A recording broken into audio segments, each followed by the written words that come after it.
सी language की इस series में आज हम पढ़ रहे हैं लेक्चर नंबर 11। टॉपिक होगा variable in C language. C language का ये कोर्स चल रहा है doctor APJ Abdul Kalam technical university Lucknow BTech first year के लिए and BCA syllabus doctor Bhimrao Ambedkar university Agra BCA first semester के लिए। तो चलिए स्टार्ट करते हैं अपना ये lecture.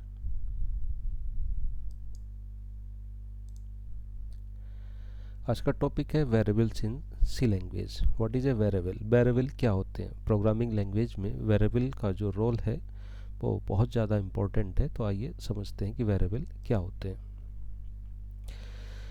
Variable is the memory location name where we can store different values of the same data type during program execution.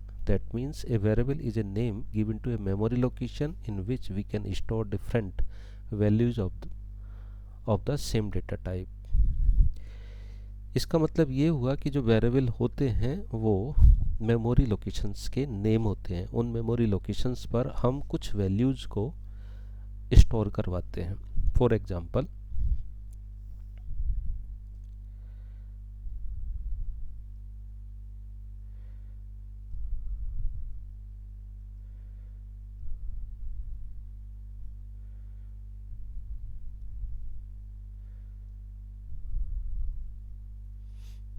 जैसे सपोज दैट आपकी मेमोरी ये है। इस मेमोरी में एक छोटा सा मैंने यहाँ पर एक ब्लॉक बनाया। इस ब्लॉक का नाम मैंने ए दे दिया। तो मैं ये क्या कह सकता हूँ कि मेमोरी के किसी एक ब्लॉक का नाम जो होता है वो वेरिएबल होता है।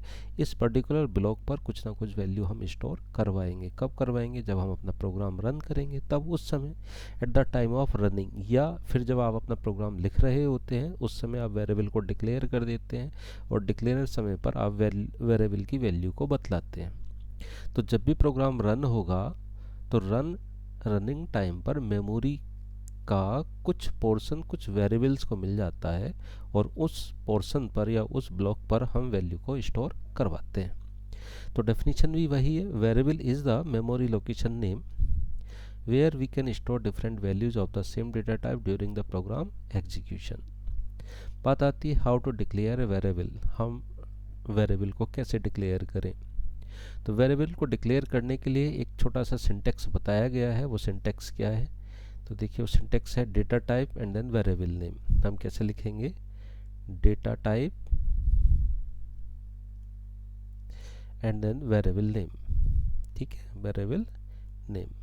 फॉर एग्जांपल जैसे आप डेटा टाइप लिख देते हो इंटीजर और वेरिएबल नेम लिख देते हो ए, तो हम कैसे रीड करेंगे? A is a variable of integer type. दूसरा एग्जांपल जैसे आपने लिखा फ्लोट बी, तो हम मैं कैसे रीड करूँगा? B is a variable of float type. इस तरीके से आप एग्जांपल में देख सकते हैं। यहाँ पर एक वेरिएबल ए है जो इंटीजर टाइप का है, एक वेरिएबल बी है जो फ्लोट टाइप का है, एक वेरिएबल सी है जो कैरेक्टर टाइप का है। Here A B and C are variables, the integer float character are the data types. Okay, now हम जब अपने प्रोग्राम में वेरिएबल्स लिखते हैं तो वेरिएबल्स लिखने के कुछ रूल्स हैं। वेरिएबल को लिखने के कुछ रूल्स हैं। वो रूल्स कौन कौन से हैं आइए उसको देखते हैं। जो वेरिएबल नेम होता है वो स्टार्ट हो सकता है अल्फ़ाबेट से। ठीक है, वेरिएबल नेम में हो सकता है डिजिट, वेरिएबल नेम में हो सकता है अंडरस्कोर साइन। तो इन तीनों के कॉम्बिनेशन से हम क्या बना सकते हैं? वेरिएबल को। लेकिन जो फर्स्ट कैरेक्टर होता है वेरिएबल का वो क्या होगा उसको देखते हैं। Variable can not B start with the digit. हम किसी भी वेरिएबल के नेम को डिजिट से स्टार्ट नहीं कर सकते। It can start with alphabet and underscore sign only. ये इंपॉर्टेंट रूल है, याद रखना पड़ेगा आपको। जब भी आप किसी वेरिएबल के नेम को लिखते हो तो वो वेरिएबल जो है डिजिट से स्टार्ट नहीं हो सकता। किससे स्टार्ट होगा? या तो अल्फ़ाबेट से या फिर अंडरस्कोर से। भाई सीधा सा है, जो वेरिएबल नेम होता है, जैसे किसी बच्चे का आप नाम रख देते हो तो वो नाम से आइडेंटिफाई होता है। ठीक है, ऐसे ही हम अपने प्रोग्राम में जब कोई वेरिएबल डिफाइन करेंगे तो उसका कुछ नाम रखेंगे कि हम इस वेरिएबल को इस नाम से आइडेंटिफाई करेंगे, और जो नाम होता है वो डिजिट से स्टार्ट नहीं होता, वो अल्फ़ाबेट या अंडरस्कोर से स्टार्ट होता है। जैसे फॉर एग्जांपल यहाँ पर कुछ लिखे गए हैं, जैसे ये लिखा गया underscore num and num underscore 1 are valid variable names, however जबकि 9 नम एंड 99 अंडरस्कोर नम ये जो है वैलिड वेरिएबल नेम नहीं है। ओके, नाउ तीसरा रूल क्या कहता है, variable name can not contain white spaces, for example num 1, जैसे ही लिखा है नम 1, नम और 1 के बीच में स्पेस है तो ये जो है वेरिएबल नेम रॉन्ग है। ओके, इस तरीके से, या किसी आपने वेरिएबल ऐसे लिख दिया ए बी सी, ऐसे करके वेरिएबल लिख दिया तो ए और बी के बीच में स्पेस नहीं, बी और सी के बाद में स्पेस नहीं होना चाहिए। ओके, इस तरीके से a variable name can not be a keyword reserve word, for example if else integer are invalid names. क्या मतलब है, कीवर्ड और रिजर्व वर्ड नहीं होने चाहिए। तो कीवर्ड कौन कौन से थे, जैसे इफ था, या जैसे फॉर लूप था, या व्हाइल लूप था। तो हम ऐसे कीवर्ड्स को जो प्री डिफाइंड है हम एज ए वेरिएबल के नेम में उनको यूज नहीं कर सकते। जैसे आप अपने प्रोग्राम में लिखना चाहें इंटीजर इफ़, कि सर मैंने एक इफ़ नाम का वेरिएबल बना दिया जो इंटीजर टाइप का, तो ये रॉन्ग है, हम इसको नहीं बना सकते। ओके, इस तरीके से। तो आइए देखते हैं हम अपने प्रोग्राम में वेरिएबल्स को कैसे यूज करते हैं और हम प्रोग्राम में किस तरीके से उनको यूज करेंगे। यहाँ पर लिखा है how to assign value to a variable, variable को वैल्यू कैसे असाइन की जाती है वो देखिए। इंटीजर num1 एंड num2 ये दो वेरिएबल हैं, num1 को मैंने 10 वैल्यू असाइन करा दी और num2 को 20 वैल्यू असाइन करा दी। जब भी आप किसी वेरिएबल को वैल्यू असाइन कराओगे तो सिंटेक्स क्या फॉलो करोगे, ये फॉलो करोगे, data type variable name and then value, ठीक है, and then semicolon. For example variable name जैसे आपने लिखा है इंटीजर, वेरिएबल नेम लिखा है आपने ए और वैल्यूज़ को क्या प्रोवाइड करा दी 10, इस तरीके से। ओके, तो इसी तरीके से यहाँ पर लिखा हुआ है। क्या प्रोग्राम में, write a program in C language to add two integer number, दो नंबरों को हमें ऐड करना है। तो देखिए दो नंबरों को ऐड करना है, इसका मतलब ये दो नंबर मुझे डिफाइन करने पड़ेंगे, जो नंबर होंगे वो वेरिएबल का नाम होगा।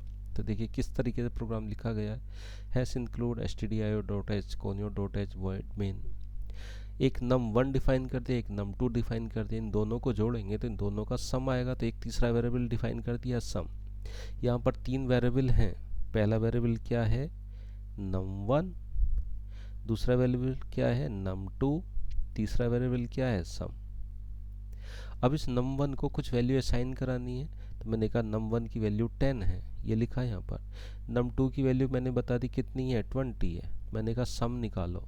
तो सम के लिए आप क्या करेंगे, num1 प्लस num2 को लिख देंगे इस तरीके से। तो num1 की जो वैल्यू है, ये num1 की वैल्यू कितनी है मेमोरी में, जी 10 है, तो यहाँ पर 10 आ जाएगा।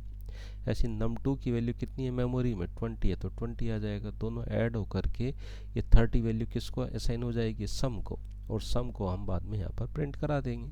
तो इसका आउटपुट आप यहाँ पर देख रहे होंगे, आउटपुट क्या आएगा 30। आइए इसका रिप्रेजेंटेशन देखते हैं मेमोरी में किस तरीके से होगा। देखिए सबसे पहले ये जो लिखा है इंटीजर num1 num2 और सम, ये तीन वेरिएबल मेमोरी में डिक्लेयर होंगे। तो सपोज दैट ये आपकी मेमोरी है इस तरीके की, ठीक है। इस मेमोरी का में एक ब्लॉक बना है ये वाला, इस ब्लॉक का नाम क्या रख दिया गया है num1। ऐसे ही एक ब्लॉक बना है ये num2, क्या नाम रख दिया है इसका num2। एक कहीं ब्लॉक बना होगा इस तरीके से, इसका नाम क्या रख दिया सम। आपने कहा कि इस num1 की वैल्यू कितनी है, वही 10 है, तो मेमोरी ब्लॉक में 10 स्टोर हो गया यहाँ पर। आपने कहा num2 की वैल्यू 20, तो यहाँ पर 20 स्टोर हो गया। आपने इस लाइन में कहा कि सम की वैल्यू वो होगी जो num1 प्लस num2 की वैल्यू आएगी, तो बताइए इस सम में वैल्यू वो होगी जो num1 और num2 का एडिशन होगा। तो num1 में कितनी वैल्यू है 10, तो भैया 10 और num2 में कितनी वैल्यू है 20, इन दोनों को ऐड कर दो, कितना हो गया 30। तो यहाँ पर वैल्यू क्या आ गई 30। इस लाइन में कहा गया प्रिंट करिए सम को, तो सम को जब आप प्रिंट करेंगे तो सम नाम का जो वेरिएबल है वो किस वैल्यू को स्टोर किए हुए है यहाँ पर 30 को, क्योंकि यहाँ %d क्या बता रहा है इंटीजर वैल्यू प्रिंट होनी है। तो कितनी वैल्यू प्रिंट हो गई यहाँ पर 30। यही हमारा क्वेश्चन था और यही हमारा आंसर भी है।